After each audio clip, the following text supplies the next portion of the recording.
ઝઘડે દુષ્કર્મમાં ભોગ બનનારી આપણી દીકરી છેલ્લા એક સપ્તાહથી મોત સામે લડી રહી હતી અને આ જંગમાં હારીને જ્યારે એના મોતના સમાચાર સાંભળવા મળ્યા ત્યારે આપણે સૌ ખૂબ દુઃખી થયા છે। ત્યારે એમની માતા પિતા એમના પરિવાર પર શું ગુજરતી હશે એ સંવેદના સાથે આપણે સૌએ વિચારવું પડશે।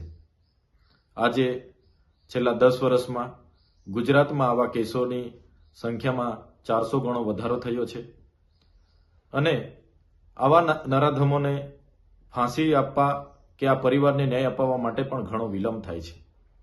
આજે પોક્સો જેવા 4375 કેસો આજે કોર્ટોમાં પેન્ડિંગ છે। 2019 ઓક્ટોબરમાં સ્પેશિયલ ફાસ્ટ ટ્રેક કોર્ટો બનાવવામાં આવી ગુજરાતમાં। આ કોર્ટોમાં પણ 912 જેટલા કેસો આજે પેન્ડિંગ છે। ત્યારે આવા કૃત્ય કરનાર રાક્ષસી નરાધમોને તાત્કાલિક ધોરણે કડક સજા થાય, એમને ફાંસીની સજા થાય એ માટે આવનારા ભવિષ્યમાં સરકાર કડક કાયદા બનાવે એવી અમે માંગ કરીએ છીએ। સાથે કોઈ પણ દીકરી સાથે આવી ઘટના નહીં જ ઘટવી જોઈએ।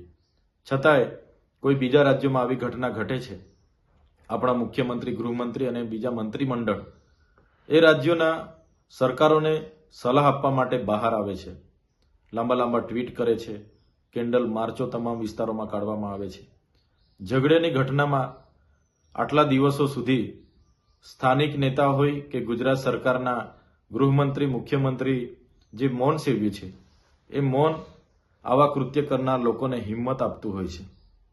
એટલા માટે આવનારા ભવિષ્યમાં કડકમાં કડક કાયદા થાય અને આવા કૃત્ય કરનાર વ્યક્તિને જાહેરમાં ફાંસી મળે એવી અમે માંગ કરીએ છીએ।